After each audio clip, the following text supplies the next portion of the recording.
Revista Espírita, março de 1858. Título: O Dr. Xavier. Sobre as diversas questões psicofisiológicas. Um médico de grande talento, que designaremos pelo nome de Xavier, morto há alguns meses e que se ocupou muito de magnetismo, havia deixado um manuscrito que supunha viesse revolucionar a ciência. Antes de morrer, havia lido o Livro dos Espíritos e desejado um contato com o seu autor. A doença de que sucumbiu não lhe deixou tempo para isso. Sua evocação ocorreu a pedido da família e as respostas que encerra, eminentemente instrutivas, levaram-nos a inseri-las nesta coletânea, suprimindo, entretanto, tudo quanto fosse de interesse particular. 1. Lembrais do manuscrito que deixastes? Resposta: ligo-lhe pouca importância. 2. Qual a vossa opinião atual sobre esse manuscrito? Resposta: obra vã, de um ser que se ignorava a si mesmo. 3. Pensáveis, entretanto, que essa obra poderia fazer uma revolução na ciência? Resposta: agora vejo muito claramente. 4. Como espírito, poderíeis corrigir e acabar esse manuscrito? Resposta: parti de um ponto que conhecia mal. Talvez fosse preciso refazer tudo. 5. Sois feliz ou infeliz? Resposta: espero e sofro. 6. Que esperais? Resposta: novas provas. 7. Qual é a causa de vossos sofrimentos? Resposta: o mal que fiz. 8. Entretanto, não fizestes o mal intencionalmente. Resposta: conheceis bem o coração do homem? 9. Sois errante ou encarnado? Resposta: errante. 10. Quando entre nós, qual a vossa opinião sobre a divindade? Resposta: não acreditava nela. 11. E agora? Resposta: não creio bastante. 12. Tinhais desejo de entrar em contato comigo, lembrai-vos? Resposta: sim. 13. Vedes a mim e me reconheceis como sendo a pessoa com quem queríeis entrar em relação? Resposta: sim. 14. Que impressão vos deixou o Livro dos Espíritos? Resposta: transtornou-me. 15. Que pensais dele agora? Resposta: é uma grande obra. 16. Que pensais do futuro da doutrina espírita? Resposta: é grande, mas certos discípulos a prejudicam. 17. Quais são os que a prejudicam? Resposta: os que atacam o que existe, as religiões, as primeiras e mais simples crenças dos homens. 18. Como médico, e em razão dos estudos que fizestes, sem dúvida podeis responder as seguintes perguntas. Pode o corpo conservar por alguns instantes a vida orgânica após a separação da alma? Resposta: sim. 19. Por quanto tempo? Resposta: não há tempo. 20. Precisai vossa resposta, eu vos peço. Resposta: isso não dura senão alguns instantes. 22.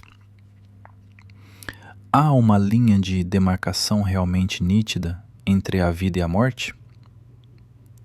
Adbar.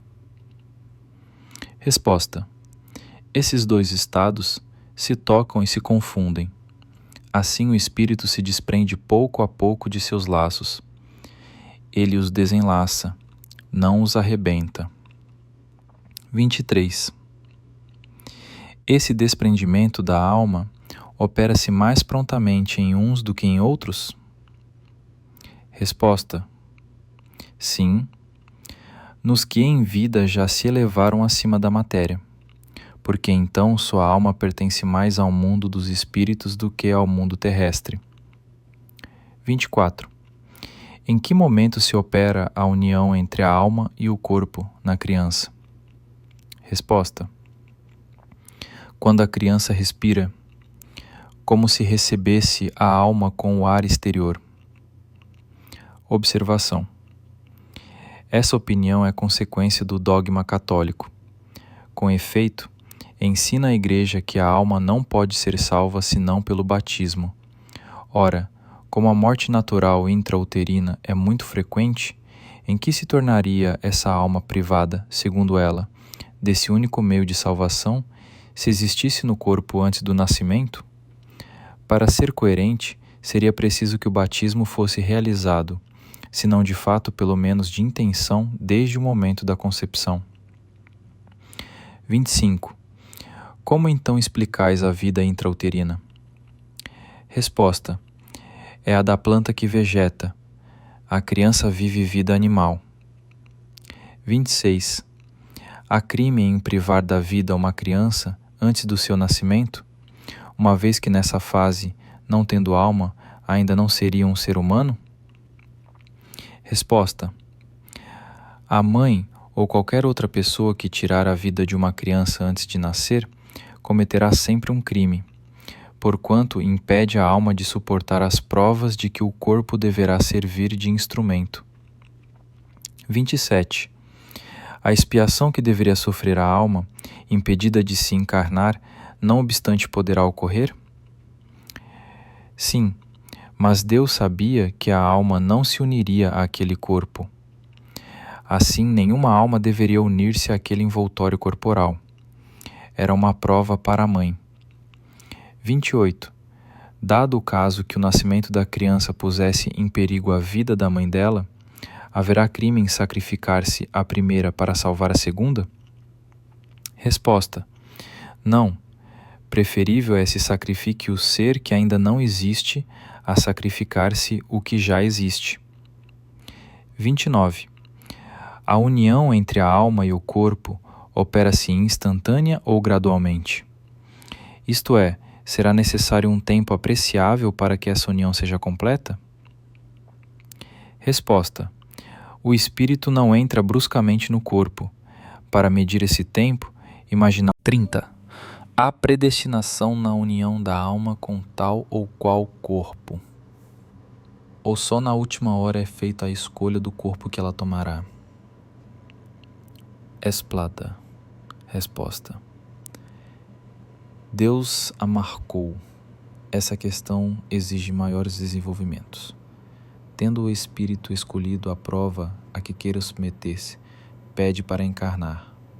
Ora, Deus, que tudo sabe e vê, já antecipadamente sabia e vira que tal espírito se uniria a tal corpo. Quando o espírito nasce nas baixas camadas sociais, sabe que sua vida será de labor e sofrimento.